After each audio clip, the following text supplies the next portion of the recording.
As you know, on Hammers Chat, myself and Gonzo love a good mass debate, so we will be ranking every West Ham summer signing that we brought, as well as selling. Sometimes the sales get overlooked, but they're just as important to the running of a football club as the ones we bring in. So we're going to go through each and every single one of them, ranking them out of 10. Just a little bit of fun before the Premier League resumes on Saturday afternoon for the Hammers. Gonzo, how is oneself?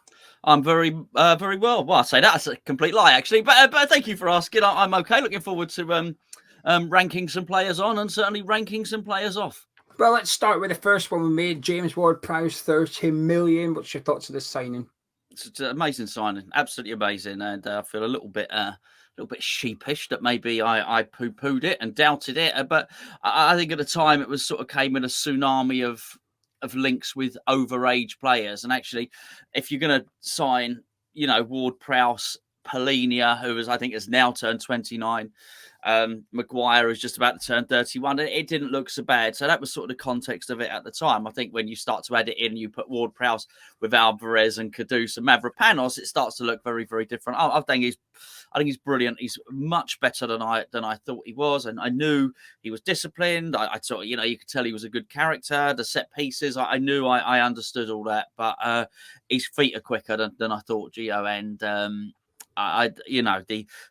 from open play, I do like the way he is constantly looking for that ball over the top. I just think it suits what David Moyes wants to do and suits the way West Ham play. So I think I struggle to think of a better signing for David Moyes, if you know what I mean. I'm not saying that he goes and thrives under Guardiola or other ones, but for David Moyes, no wonder that James Ward-Prowse was desperate to sign for West Ham. Like we sometimes say, like Moyes doesn't schmooze the players enough. He probably doesn't.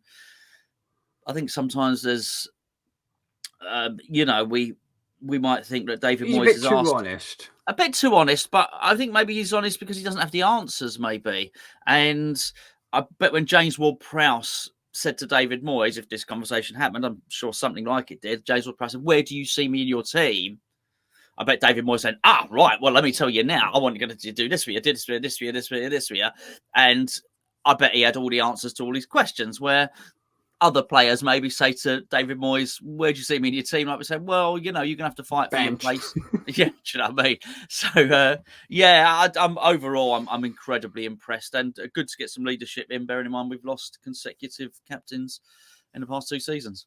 I think it's a tricky one to do so far. It's not really, but because he's been so impressive, you can only really rave about him. But there will be games where he is average at best. There will be games where he's not that good, and he would probably cause us a little bit of a problem, because I still think his weakness, which is his sort of lack of pace and his recovery, hasn't been exposed yet. But I think the way we play sort of removes that weakness a little bit. There's not that much room between our defence and midfield, so that gap that players against Ward-Prowse like to thrive in doesn't really exist. Now we've got Alvarez, and he's in there. He sort of occupies that space as well. And I think the success of James Ward-Prowse will be because of the signing of Alvarez as well. And it's, while we're ranking them individually, there's also like a partnership element as well that you take into consideration here. Because I poo-pooed it as well initially, but it's because it was 40 million. So I'd argue that I'm going to say I was kind of correct, because we ended up signing for 30 million. So when I thought he wasn't worth 40, I would say, well, maybe I was right there, because we also didn't think he was worth 40. We were signing for 30 million. But it's also the longevity of the transfer, which is, well, I agree with you. He is David Moyes' perfect signing, but the manager still only has less than a season to go on his contract. So what do we do next summer? Because the new manager wants him, etc., etc. And if the answer is yes, happy days. But the answer happens to be no, the new manager isn't so keen on James Ward-Prowse, then I think we might find ourselves with the issue that we worried about on our hands. But that's hypothetical, and we'll deal with that next summer if that's the case. But for now, I think he's going to have a big part to play this season. He's already had a big part to play this season. 3 assists and a goal in 4 games is just ridiculously good. We've scored. Jack's video last season was saying, the other day was saying about how we scored from 2 corners in our first 19 games of the season last season. Well, we've done it in 4 games. So our set pieces efficiency, if you like, has got greater despite the set piece coach leaving in the summer as well, which is important. So yeah, I'm more than happy with this signing. I say excited. That would be a lie. I'm not excited to see more James Ward-Prowse, because he is you know what you're getting with him. There Mm. isn't much excitement there, but that's not a bad thing. You need players like that. You can't have 11 flair players in your team. You'll get torn apart. You need the sort of more boring ones, if you like. But I do get excited when we get corners now, though, and I'm looking forward. We haven't yet had a direct free kick yet. So when that occurs, that's when I'm going to get, because when he's lining one up from 25 yards, that's when I'm going to start to get really excited about the signing of James Ward-Prowse. Out of 10, just for a bit of fun, what are you giving him? What are you giving this signing? I'd give it a 9 out of 10, actually, in the context of West Ham. You know, at the moment, yeah, I do. I think it's almost bordering on a perfect signing. Yeah, I'll go with that. I'll give him a 9 out of 10 as well. Edson Alvarez, arguably just as important, maybe even more crucial than the signing of James Ward-Prowse. Yeah, I mean, I just want to see more. I think that's the thing. I feel I'm got so much more to base my opinion on James Ward-Prowse, because, I mean, well, like I said, when we were assessing him, I said, well, I knew we had this and I knew we had that. That's because he's been playing the Premier League all these times. It's just some other things have impressed me. I didn't expect. I didn't know we had anything with Edson Alvarez. Edson Alvarez, for me, was a player that was not on my consciousness. He was somebody that we were linked with as a second choice to Polina. At that point, I went and had a look. And then, as you know, because I did a video about it, I thought, hold on, this is the guy we probably should be. I know you felt the same as well. This is probably the guy that we should be going for from age point of view, value point of view, and of course, he seemed to be a little bit quicker as well. So that's all I had to go on. What I've seen has impressed me, be it 2.5 games. Is that what we've seen? I think we've seen 2.5 games, maybe. Yeah, something like that. As he was on for. Yeah, he started against Luton and Brighton. He came on against Chelsea for 10 minutes. Exactly. There you go. Very, very impressed with what I've seen. Used to hear it. Sometimes managers, they'd say, well, he just loves defending. He just loves defending, and you get that with him. And obviously, it's easy for the highlight reel stuff to be classed as the skills. I think even more so where you can take a snippet of a video and, you know, you used to sort of have to watch the entirety of the game or match of the day back in the day. So you would see almost everyone do everything. And now when you can take a 30-second TikTok clip and you can it's easy for those players with absolute flair and to do a highlight reel and for that to be considered to be technique. But there's a lot of techniques in a game of football. And heading and tackling are certainly two of them, you know, to be able to time your interception, to read what the other player is going to do to dispossess him. And as we used to sometimes say with Declan Rice, not just dispossess, but actually come away with the ball as well. That's a technique. There's a reason that lots of people do this. That's because it's bloody hard. And he seems to have that defensive technique, which is absolutely wonderful. And I've seen two in both of those games, in the full games. I've seen 2 bits of skill. I think it was probably the Brighton game, where he did the twisty-turny stuff in defence and actually dribbled his way out of trouble from almost a centre-back position. And then we saw his build-up in the goal that Paqueta crossed over for Bowen more recently. And he was involved twice in the build-up. Little exchange of passes, give and go. So, I mean, that's something different again. That's a good example as you'll see of pass and move. That's what he was doing. He was passing, he was moving. Okay, I'll have it back, and now bang, and then you have it back, give it back to me. Right, okay, now I'll give it to Paqueta. Paqueta does the final cross, and Bowen heads it in, obviously. But so I'm very impressed with that. And then he appears to have that natural instinct. Now, to drop in at centre back, I don't want to. I think it's easy to just praise the players and not give David Moyes any praise. I'm not going to suggest for a second that he hasn't been instructed to do that. I'm pretty sure that's part of David Moyes' tactics and strategy to get somebody in there. But he just looks a lot more comfortable doing it. It's going to sound strange, but I think when Alvarez does it, it seems a little bit planned, whereas almost Souček goes in there as a rescue mission. And Souček does really well. It's bang. It's firefighting. Whereas I feel with Alvarez a little bit more cerebral. That's his position rather than Souček. You don't feel it is his position, but he can be very heroic when he plays in a defensive position sometimes. But really impressed you. Now, before I give my opinion on Alvarez, a transfer window might be closed, but it doesn't mean the good deals stop there. We're discussing plenty of them in this video, and we've got one that you can get your hands on with HelloFresh. They are proudly sponsoring this video, and you can get 60% off your first box, 25% off your next 2 months, as well as free gifts. And they're making it simple for you to get that offer. It's simple to join up, simple to order your food. They give you simple to follow recipes to cook good meals, but it's also simple to get this deal. There's 3 ways you can do it. First of all, you can use the link that's in the description. All you have to do is click it, it'll load up HelloFresh with the offer already installed on your page. Second of all, you can use the code HAMMERS2023. Or third, you can scan the QR code that is currently on your screen. Just pick up your camera on your phone, point at it, tap the QR code, and it'll load up the link that you need. But HelloFresh delivers fresh ingredients straight to your door. But if you're lacking inspiration, it's the best place to go. Gonzo loves it. He's fed up with cooking pasta bolognese every week for the kids. So once he goes on HelloFresh, it gives him recipes he's never even considered before. You know what that is, and you know what that is, but you never thought of putting them together. Also, it teaches you how to cook homemade potato wedges, I've discovered recently. So you can get that offer, links in description, QR code, use the code, and take advantage of 60% off your first box, 25% off your next 2 months, and free gifts from HelloFresh. Alvarez, I absolutely love him. Gonzo, I absolutely love him. Now I'm going to steal a thought process of Jack at the minute. I watched that video he did with Charlie, and I know I keep going on about it, but it was fantastic. You haven't seen it, go watch it. Charlie's editing is superb as well. It takes a lot of time. It takes a lot of time for Jack to prepare it with the statistics and the data, and it takes a lot of time for Charlie to edit it as well. It's a really good piece. But one thing Jack spoke about was how, we've in the player ratings, we've discussed about how Alvarez drops in between Zuma and Agüero and forms a back three at times when we're out of possession, and that helps out.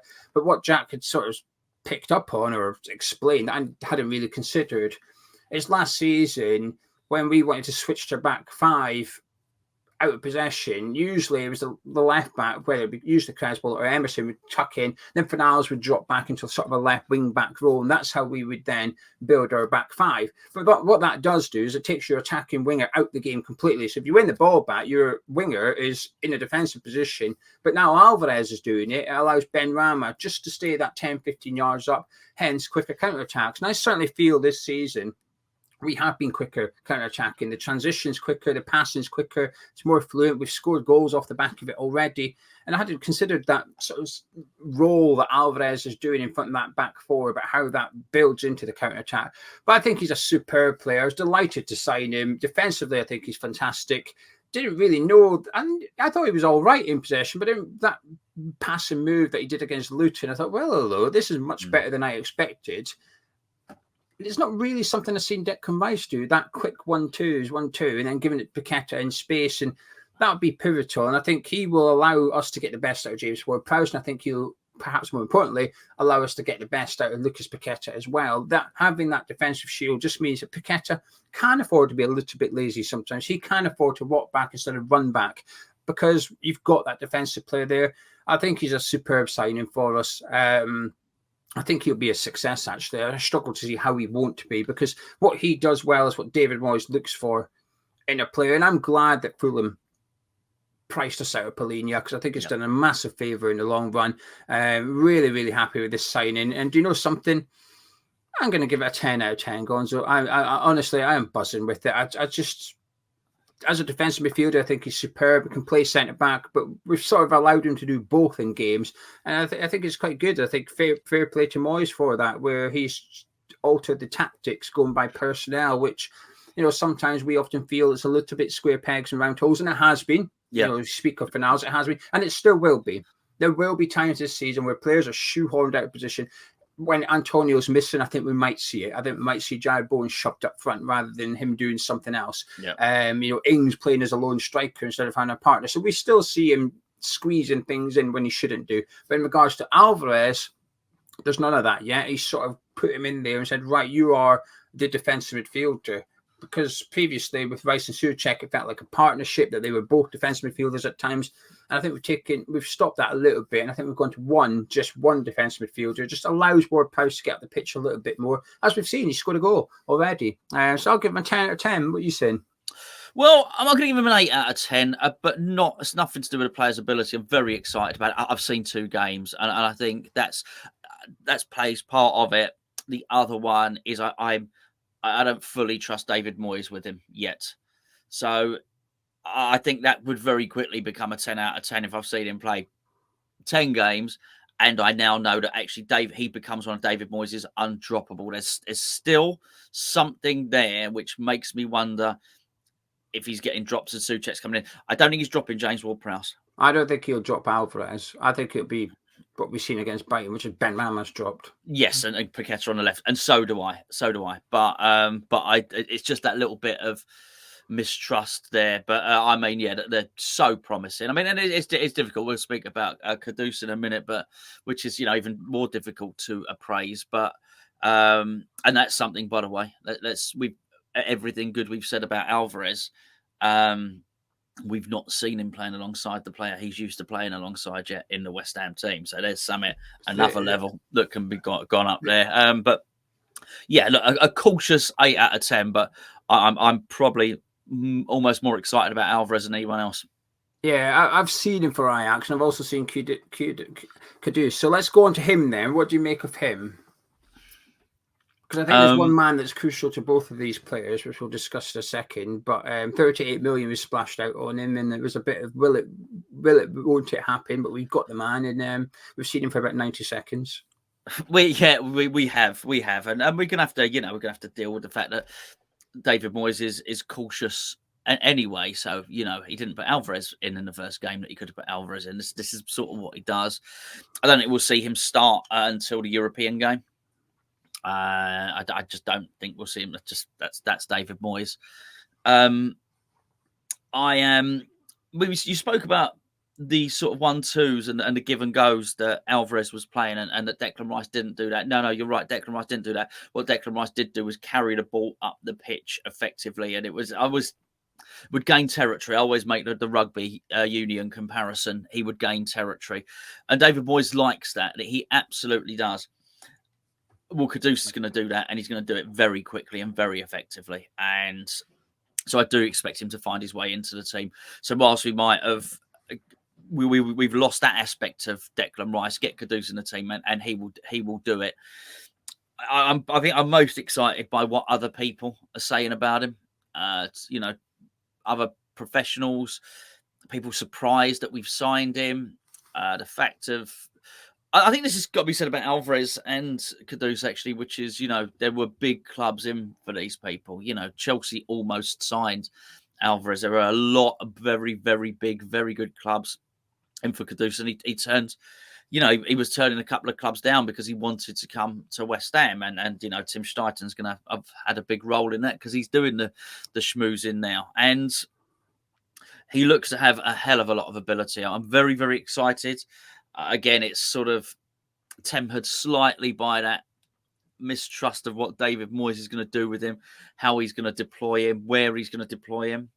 I would suspect West Ham's best team, and I'm going to contradict myself here because whenever I've said West Ham need a left winger, there will always be somebody in the chat who says, "Well, where's Ben Rama going to play? Or what are you suggesting?" And my answer is always, well, you need more than 11 players. It's a big season. So I'm sort of contradicting my own argument there, really, on this one. When I talk about West Ham's best team, I would imagine I would see West Ham's best team as, in my mind, would be Alvarez, Ward-Prowse and Paqueta as a central midfielder, Bowen right, Kudus left, given freedom.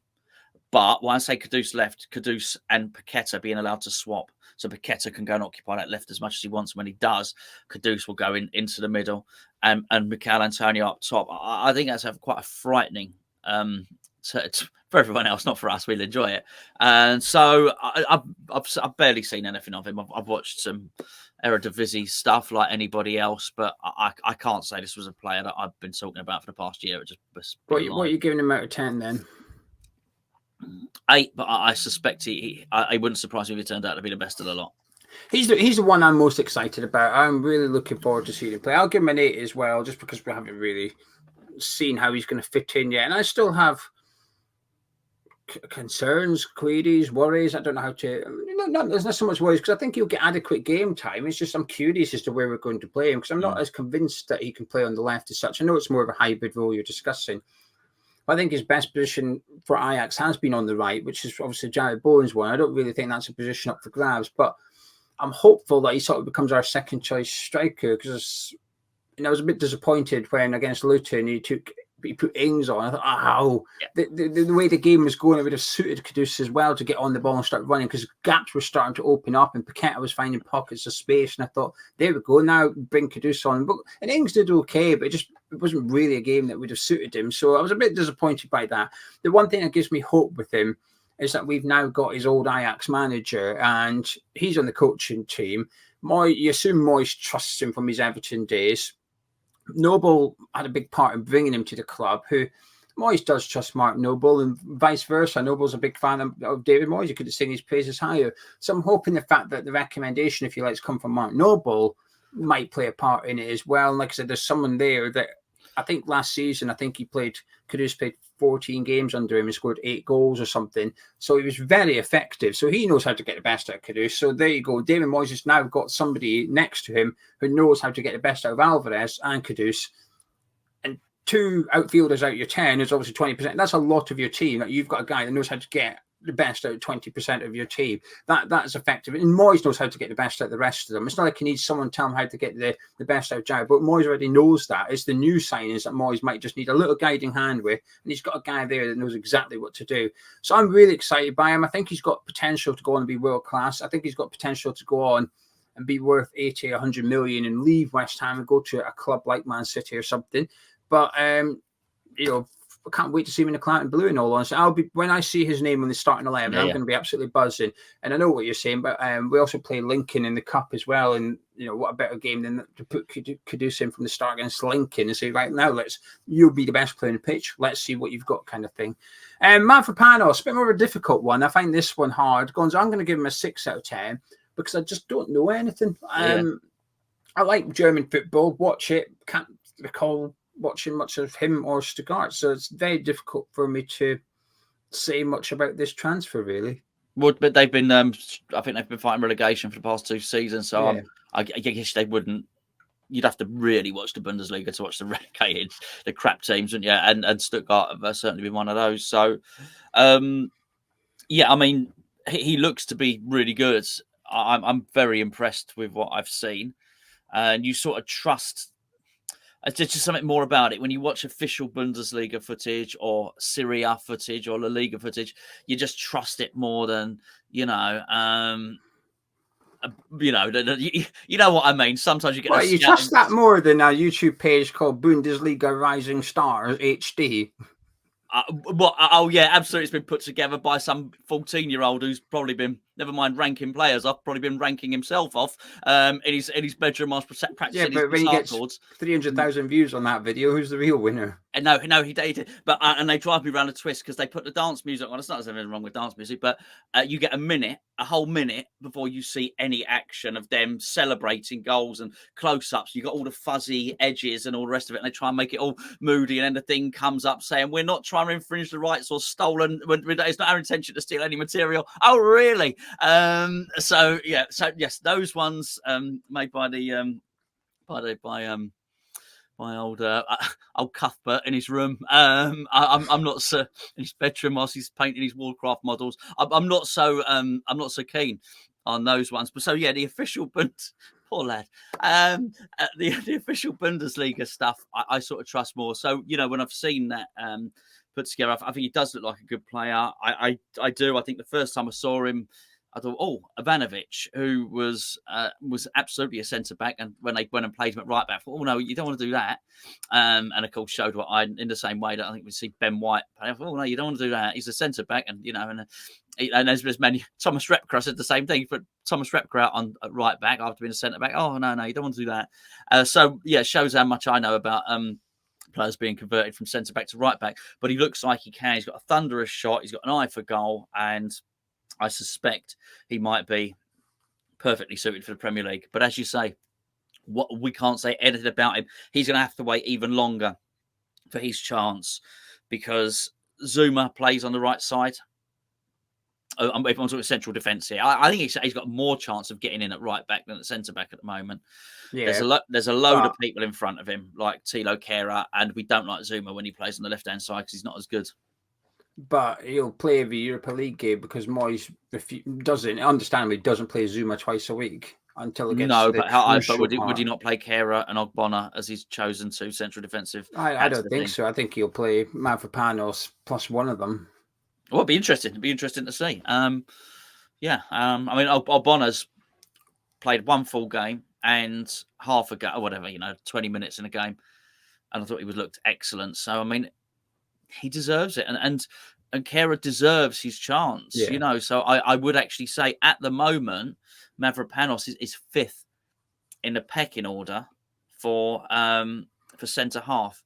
He might, if he trains really well and he looks like he's, he might well find himself being in second in the pecking order for right back at some point. So I just think he may well find himself shoehorning himself into there. But what do I know? I've not heard David Moyes speak about that, so it's just what I thought. 2 more signings Hammers made, which we're not going to discuss for obvious reasons. We've also got Shaw Brewer, who's gone straight into the under-21s, and then Andy Irving as well, which is the interesting signing. The club haven't really said anything about it, but we signed him for $1.5 million from an Austrian club and loaned him straight back out to said Austrian club, who apparently is now our sort of feeder club. Apparently, we've now got a relationship with this Austrian side due to Tim Steiden, but the club have kept a little bit hush-hush on this one. But officially, we have signed Andy Irving, who's a 23-year-old centre midfielder from Scotland, came through Hearts' academy and plies his trade out in Austria. So we bought him and loaned him. Had you heard of him before? No, never. I don't know if he made a senior appearance for Hearts, and he's never played for the Scotland national team. He's made one appearance for the under-21, so I didn't know who he was. So anyway, that's 2 signings we've made. The departures, we'll whiz through these very quickly. Gonzo, selling Declan Rice for $105 million. What are you giving that out of 10? I think it's as much money as we could have got. I'm not even sure there was an auction really. I don't know how we managed to that manifested itself. I don't know how we managed it, quite frankly. If Man City pulled out at 82 million, we managed to get 105 million for him when no one else was in for him. I think it's bordering on the miraculous, actually, to get that much for him. But maybe it doesn't after you see there's a couple of transfers go after, like Caicedo, for instance, and he goes for more. It's easy to say, we should have. I've seen a few people say we should have held out for more on Rice. I don't think we could have done. I think that was the maximum we could have possibly have got. You got to remember, everyone wanted Caicedo, and there were at least 3 clubs in for him, big clubs, who were all willing to pay more than 100 million. West Ham were not in that position. So out of 10, a 10 out of 10. I'll give it a 9 just to add what you've said. We were under pressure to get the payments done in a certain way, and we got what we wanted, which was 3 installments of 33 million each time. And second of all, we had to get it done ASAP so we could start spending the money. So maybe we could have held out, but that would have impacted on the business that we've just discussed, because I say running out of time, we weren't. There's plenty of time, but we had to get this done ASAP in order to start bringing in our own players. So I'll give it a 9 out of 10. Scamacca, 25 million, scored a couple of goals on his debut. It was always going to, I think, again, quite remarkable to get that much money. Bearing in mind, he's just watching a player for the last, I think, 7 months of his time at West Ham. You're looking at his value depreciate. I was expecting, I thought the only option might be him going out on loan. Now, bearing in mind, I think we bought him for 33, 34, something like that. Now, he won't have triggered all of that. So basically, our commitment will probably be about 27 million for him or something like that. Bearing in mind, it didn't work. That transfer did not work out. And that's very different to whether you think he's a good player. I do think he's a good player. And I, as I mentioned at the time, I think he'll, like Haller, he'll go on, he'll score goals and maybe embarrass West Ham a little bit. But they're 2 very different things. But how good of a player he is and whether the transfer worked out are 2 different things. The transfer did not work out. He didn't suit David Moyes' system. It was a stupid player to buy. Whoever signed him should have known he didn't suit David Moyes' system. And I guess we'll never truly know until someone writes their memoirs in 25 years' time. But I think with that in mind, to get £25 million for him is pretty amazing, actually. So yeah, I there was no way. I could see you pulling your face out. There was no way Yeah, in the world that we were going to get more than that from anyone. but the club that came bottom have just sold their striker for 70 million. Yeah, but again, there was no competition. The others, I think AC Milan, not Inter Milan got that striker. I can't even remember his name now. Got the striker, the French striker. So they didn't need one. Juventus weren't going to do business. Roma would only do a loan. There just wasn't competition for him. I think that's the thing, really. I honestly, I think it was as good as we were ever going to get. Really do. So out of 10, a 9 out of 10. I think it's pretty good. I'll give a 6. I think it was the low end of an acceptable fee for him. I think we could. It's disappointing Sam for that. I think, in all honesty, I think I'd rather have retained him. Sure. Hoped he did well this season, put his value back up, or either became a good player for us. I think I'd rather have retained him because he is a damn fine player, and I actually think he did okay for us last season. First half of last season, he was getting loads of game time. He was scoring goals. Was he perfect for Moyes? No, but he was scoring goals. Second half of the season, he was obviously injured. We didn't see him at all post-Christmas. Well, we did, but in an Italy shirt. And I think that's probably what stings more, that he was available for them, but not us. We put him on the bench. We injected him up, put him on the bench for 3-4 games, didn't use him. At one point, made him sit in the dugout with his strip on and didn't bring him on. So just horrific at the end of it. The whole thing's been bad from start to finish.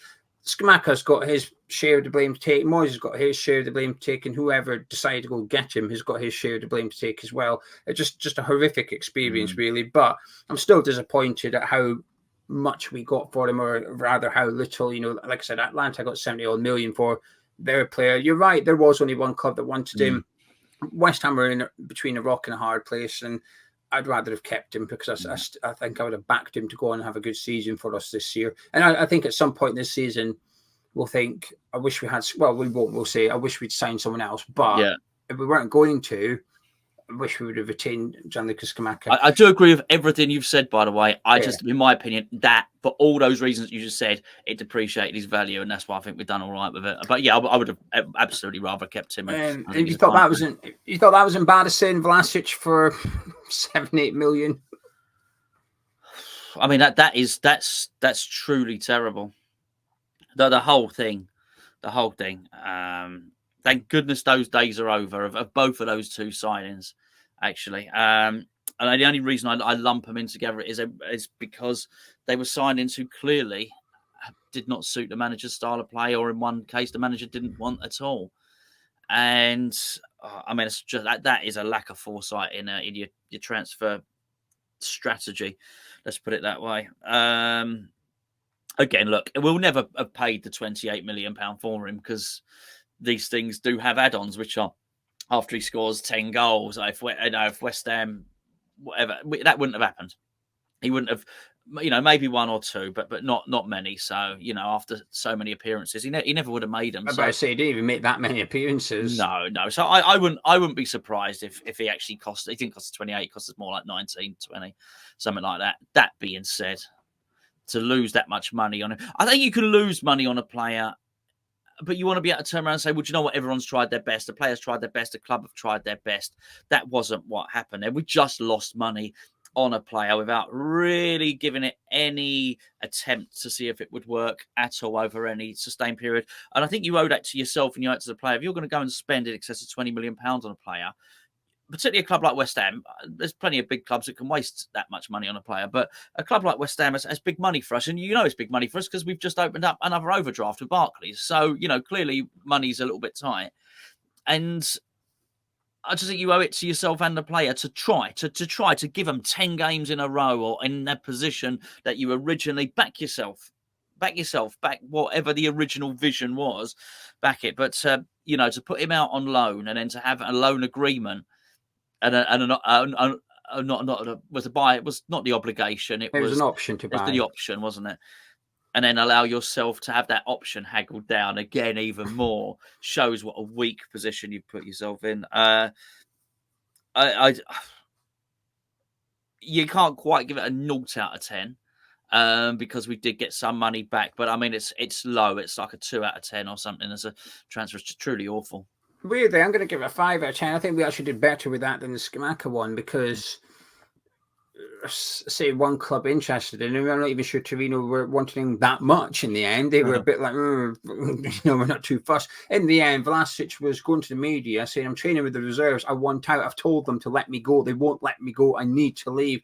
And that's when it gets really embarrassing. When you've got a player that costs 25 million, say, demanding to leave, that he's training by himself. And it's just a horrible situation. And we got Scamacca wrong because of playing style. We got Vlasic wrong altogether. There was no playing style. There was no playing full stop. And maybe if he played one more appearance for us, we would have owed CSK an extra couple of million or something. I don't know how these clauses work. It might have been that Moises' hand was forced a little bit, like the Simone Zaza thing. If we played him one more time, I'd buy him for 25 million. So there's still 10 games till transfer window, mate, but you can't play in any of them because we're not buying you. So you're just going to have to sit on the bench for every game. So it looks like we might use you, but we never will. The 8 million, though, I mean, it's buttons for a Premier League club these days, but to take that loss on the player is just ridiculous, to be honest with you. He didn't get a fair crack. Don't know why we bought him. What an absolute waste of money. Masuaku actually fits into what you just spoke about, which is he tried. I think he did a job for us at the time, and then we just outgrew him, really. But we got 2 million for him, and signed him for 5 or 6, something like that. And it was a desperate one. It was because Creswell got injured, didn't he? So it was almost like an emergency signing. Quick, we're gonna have to get a left back in. Let's go get him. And he was okay when he was here. I was never his biggest fan, but he gave us some good moments. Oh look, we got more than the net cost of him was, be it 3 or 4 million. Oh, we got that. We had 3 or 4 million pounds worth of value out of that signing. There's no doubt about that at all. He had some really good games. He won some games, and he was, he pretty much was our reserve left back or wing back or whatever the case may be. A certain amount of versatility down that side. For what, 3-4 million pound for how many seasons? 4-5 seasons. I'm not unhappy with that. I'm not suggesting he was the best player in the world, but yeah, I mean that's a good signing. If you can do that for that level of money for a squad player and then sell him on and move him on, fair play. I've got no complaints at all. Actually, we're ranking the sale though. So what are you going to give it? I'll give it a 6. I think we've done well to get money for him. Truth be told, I'll go with that. I totally agree. I'll absolutely go with that. Yeah. Seeing him do a rainbow flick over a Tottenham player's head, the worst cross I've ever seen, but he also spat at someone. That sums up Master. Oh yeah, that's true. Never quite good enough for the first team. But you know something, I think he bought into West Ham a little bit. He was one of these that social media wise, he was always there, and whenever the players were having a laugh or whatever, he was always involved in the footage and stuff. So that's signing I regret us making. Flynn Downes going out on loan. I'm going to give this a 2, Gonzo, because I don't think we should have done it. Well, he wasn't going to play, though, was he? Bearing in mind the players. I think he will. What we're doing if Alvarez is injured, I think Flynn Downes is a better replacement than Thomas Souček is. Yes, but otherwise you end up in that Vlasic situation. Just wasn't going to play. That if Alvarez is injured, you've said exactly what happened. Souček will play. It still wouldn't have played Flynn Downes. Flynn Downes would not have played. David Moyes does not want to play Flynn Downes. So actually, I think the club did really well on this one to actually resist the sale and particularly the swap deal with Ward-Prowse. I think West Ham has sold really well this season, actually. Bearing in mind what we've said about Vlasic, but if you just agree that it's like a fresh start this season, and that was a really bad deck of cards, really bad hand that they had with Vlasic there, even though they dealt themselves the hand. But whoever started dealing with the sales this season did all right, as you say, with the Vlasic one. Southampton pushing, so we'll give you James Ward-Prowse, we'll have him a sort of £10 million make weight or whatever, £15 million make weight. They really wanted to do that. For us to say no, we'll keep it separate, which I'm sure made it drag a little bit. James Ward-Prowse will keep that separate, and then we'll deal with Flynn Downes. To have the foresight to say, well, actually, what we'll do is we're going to go and we will only let him come on loan. Is the shrewd thing to do because it covers himself. If he has a really good season, if he has a crap season, he's still probably worth 10 million. He's still exactly the same position he was this season. he has a really good season, he's worth more than 10 million. And also they've hedged it just in case David Moyes doesn't sign a new contract. Then they have this player who quite possibly will be one of the better players in the Championship back at West Ham. So I think it was the wise thing to do. And I think there is a little bit more wisdom there. You see it with that Ekwa, actually, who's playing well for Sunderland now. Do you know what I mean? Now, rumours change. Now, whether it is a buyback option or whether it's 35% sell-on, it's one of the two. We weren't doing that stuff before. And so I do think there's a little bit more of a wisdom in it. I'm going to give it a 5 out of 10. But I still think it was the right thing to do. But let's see, my 5 out of 10 is more based on the fact that, again, I don't really feel he got a chance. Back-to-back man of the matches has to be worth something, I feel. And that something would be a run in the team, and he never actually got it. But yeah, so I think hedge your bets, he may well turn into be a good player. You make a good case, but alone, you make a good case. It's hard to argue with anything you said. I just think you'd have had a role to play with us. The one thing that sort of goes against what I've just said is we couldn't register for the Europa League squad.